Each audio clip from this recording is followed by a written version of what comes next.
Hello and welcome to another Police Abusing Powers video.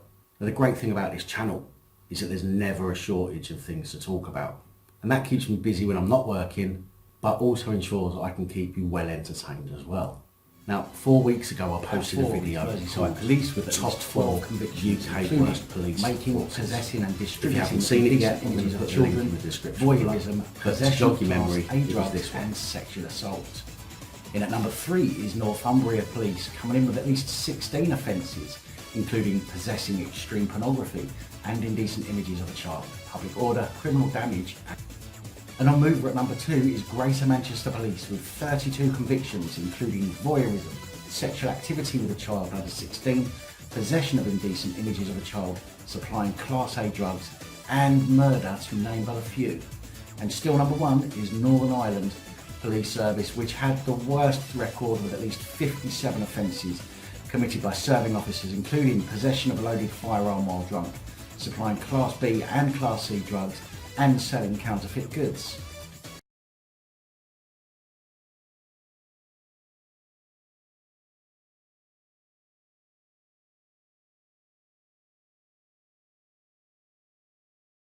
Well, it seems as the year has progressed, more information has become available, this time about Avon and Somerset Police Force. So in the spirit of keeping you all well informed, we're going to dive right in and share with you just some of the things that Avon and Somerset police officers feel that it's acceptable to do. So 7 officers from Avon and Somerset Police Force have been dealt with since the beginning of 2019, and it's now only the end of April. Now, 7 officers might not seem like a lot, but let's look at it from this point of view. There are 43 police forces in the UK. Let's say that 7 officers from each are found guilty of an offence or misconduct. That's 301 police officers in just 4 months. Now let's times that by 3 to get 12 months, and that's 903 officers per year. Okay, I know this is a potentially silly calculation, but it shows the potential for how many bent cops are actually out there. So let's crack on, as none of us have got all day to sit here watching videos. Like a good comedian, I'm going to start with the easy to swallow stuff. And as we go along, we'll get to the more not so easy to swallow stuff. So let's begin. So this is an article in Bristol Live, bristolpost.co.uk. This was published on the 27th of April 2019. A number of officers have been dismissed or cautioned following hearings concerning their behaviour. So this is what it says. When it comes to staying on the straight and narrow, there are a few vocations where it is more important to set a good example. However, between January and April alone, we have seen a number of policing staff dismissed for a wide range of reasons, from lying about overtime to taking advantage of vulnerable women an officer met on the job. Listed below are all the misconduct hearings so far this year and their outcomes. So first of all, we'll start with officer fired after lying about seeing an email. So as I say, we're going to ease you in. So Avon and Somerset Constabulary Officer PC Amanda Nixon appeared before a misconduct hearing in January at police headquarters in Portishead. The panel, led by an independent, legally qualified chair, decided that she should be dismissed without notice. In July 2018, PC Nixon failed to act when she was asked to make transport arrangements for a witness to attend a video identification procedure on July the 16th in connection with an assault case. That meant that the witness was left waiting at home on the day. PC Nixon later emailed the identification unit claiming she hadn't read the email request asking her to make arrangements until it was too late. She also told her supervisors that she had not read the email because she'd been too busy dealing with prisoners over the weekend. Both of these accounts were found to be untrue. What a surprise. A police officer who lies. The next one we have is one officer fired and another resigned over false overtime claim. So, an Avon and Somerset police sergeant lost her job over a false overtime claim worth as little as £80. The officer, only identified as F, was accused of colluding with a colleague, M, to submit claims that she worked on the job together. She was dismissed without notice following a 2-day misconduct hearing which was held behind closed doors to protect their identities. The misconduct panel ruled that M would have been dismissed as well had he not resigned from the force at the start of the hearing. The hearing notice said the duo were on duty as supervisors outside the force area overnight on April 2018 and were only allowed to claim overtime until they got home. They were accused of colluding to submit false claims for 4 hours overtime they knew they were not entitled to after they had returned home. They had declined the hotel rooms they were offered. F told the panel she had no intention of deceiving her boss and had made the claim when she was very tired. She said she saw no difference between sleeping at home or the hotel and that the overtime was probably worth between £80 and £125. She denied colluding with M to submit a dishonest claim. The panel said the claim F put in was deliberately misleading to hide the reality she had travelled and then slept because she knew it was improper. Members were in no doubt that she had colluded with M to submit a false claim and found that the conduct of both was discreditable. Given that M went on to try to hide the fact he had submitted a false claim, the misconduct panel found that he had also breached the standards of honesty and integrity. The actions of both amounted to gross misconduct and F was dismissed from the force. Now, I can't see why they would want to hide their identities. I don't see why they have the right to have their identities hidden when it's in very rare cases that normal members of the public are allowed to have their identity hidden from the public when they are involved in a criminal proceedings. So I don't see why the police have, this special. I don't see why they're allowed to be treated any different from the rest of us, especially seeing as some of the more serious crimes that I'm going to go through in a second clearly tell us who committed those crimes.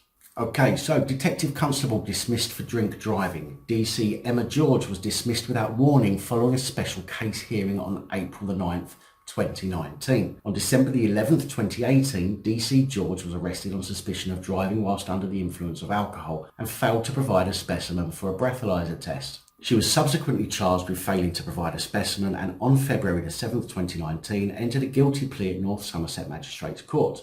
She also received a 17-month driving ban and was told to attend a drink drive awareness course and ordered to pay £800 in fines. She was found to have breached the police's standards of professional behaviour by displaying discreditable conduct, which potential and or is likely to have discredited the police service and or undermined public confidence in policing, leading to her immediate dismissal. There seems to be a trend going on here so far. That's 3 incidents I've read out, and so far they've all been committed by women police officers. So the next one we have, retiring sergeant struck detainee twice in the face. Sergeant Martin Fox. Oh, there's a man. Okay, so at least we have the male of the species being represented here. Who was due to retire within a matter of weeks, was said to be devastated that his unblemished 23-year career could end after an incident that unfolded in seconds. I think what he meant to say was he was devastated that he'd actually been caught when he'd got away with so much previously.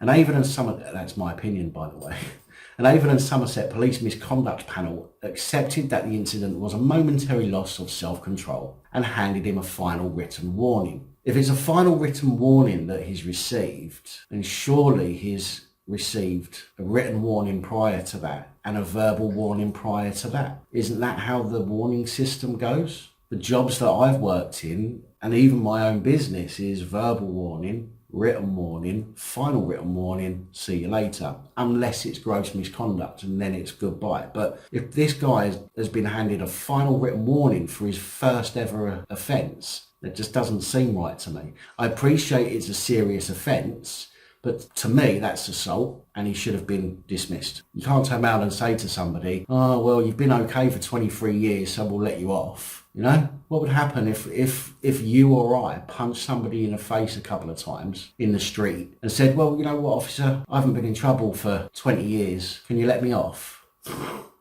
Oh yeah, that's going to happen, isn't it? So anyway, on August 29th last year, a detainee identified only as GT, is that Ford's GT? Was brought into the custody suite at Patchway Police Station after being arrested on suspicion of assault and criminal damage in Norrisville Road in Bristol. Charges he was later convicted for. Sergeant Fox tried to book him into custody, a process that involves taking personal details of someone who has been arrested, explaining their rights and finding out if they have any medical issues. But GT refused to cooperate and became increasingly belligerent. CCTV footage shows a detainee getting in the personal space of PC Rupert Yolland Jones, one of the two officers who brought him in, who brushed him off. So CCTV shows a detainee, in quotes, this is open and closed quotes, getting in the personal space of PC Rupert Yolland Jones. How many times have we seen videos, how many videos have I shown you where the police are purposely getting into people's personal space, and yet they don't like it? Pussies. The video then shows Sergeant Fox pulling GT by the handcuffs onto his desk, an unorthodox move, he said, was intended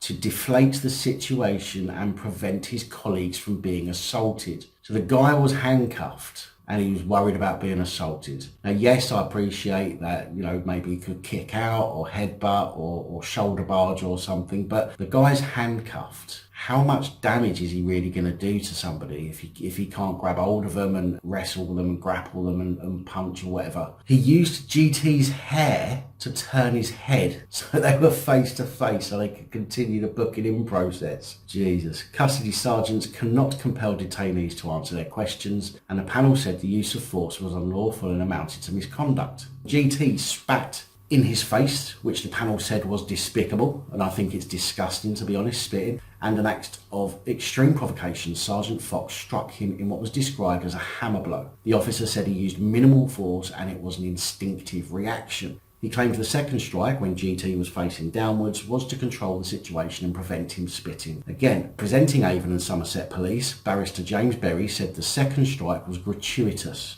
because GT was already under control. Sergeant Fox's other hand was on GT's head and he was being restrained by the two other officers. And the next one, officer made inappropriate advances towards vulnerable woman. PC Jason Vernon was being found guilty, has been found guilty of gross misconduct during a hearing in March. In two separate incidents, he preyed on women what he met while working. He met the first woman, known as Witness A, visiting a suspect in a theft who had previously been a victim of domestic abuse. PC Vernon visited her house and stayed there for around 90 minutes. When she revealed that she had been a victim of domestic abuse, he was concerned she would be evicted. Later, he told her to keep positive and he would help her find a house and job, just to be nice. It also emerged he lied to his sergeant when he claimed he was going to collect some CCTV when he visited Witness A's house with a bottle of wine. But anti-counter-corruption officers met the PC there and forced him to hand over his personal and work phones.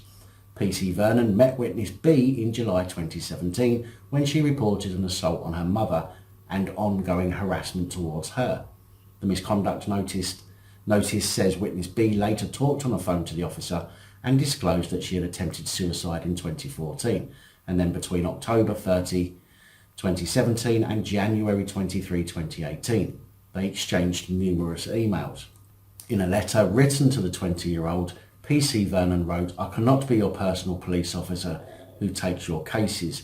It doesn't work like that. It's not professional to be like this." In another, he reportedly wrote, "Beauty as well as brains. I like that in a woman, ha ha ha." Had Mr Vernon not resigned earlier, he would have been dismissed, and he has now been placed on the National College of Policing's barred list, preventing him from working within policing and certain law enforcement bodies.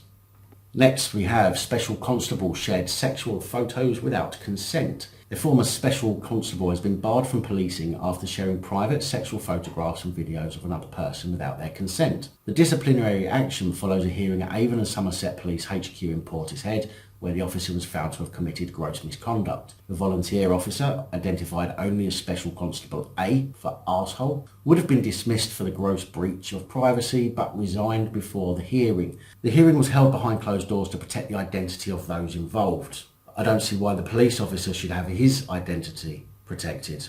After the hearing, Superintendent Richard Corrigan said the former officer committed a serious offence amounting to a gross breach of somebody else's privacy. Their actions are directly opposed to the values we expect of all our officers and staff. They resigned prior to the special case hearing, but they'll now be placed on the National College of Policing's barred list, preventing them from working within police and certain law enforcement bodies. The case came to light after someone complained to police the Special Constable had sent private sexual photographs and video without their consent. The officer admitted the offence and was cautioned during a criminal investigation, according to information released before the hearing. Police say the officer allegedly committed a criminal offence in that they disclosed private sexual photographs and video with intent to cause distress to a third party. You see the kind of despicable things these people do. And finally, police officer jailed and sacked for facilitating child sex offences. Adam Leighton Price at Gloucester Crown Court. I've got to be honest, he looks a little bit to me like Stephen Hawkins. The police officer has been sacked without notice after admitting to arranging a child sex offence and possessing extreme pornographic images featuring animals. I wonder if they were pigs.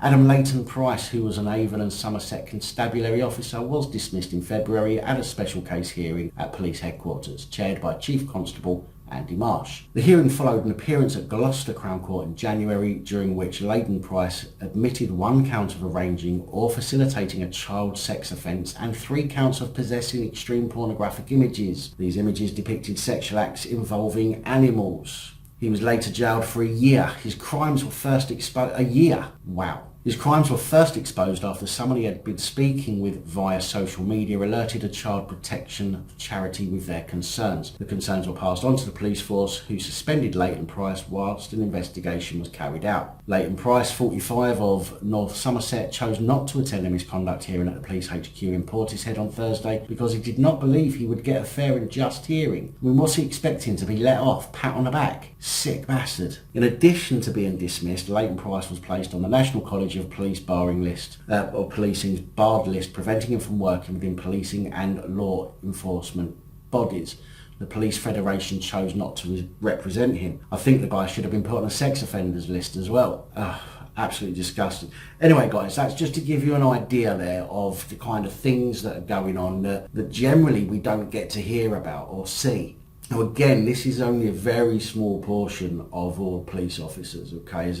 This kind of things are happening, are being committed by a very small portion of police officers. But anyway, I'm going to leave it there, guys. Thanks again for watching. And I have some links in the description there. If you want to buy some Police Abusing Powers branded merchandise, you can have a look in the description for a link, so you can go and check that out. If you want to support the channel, you can do that also. There's some links in the description to allow you to show your support that way as well, if you wish to do so. So until next time, look after yourselves, and I'll see you again soon.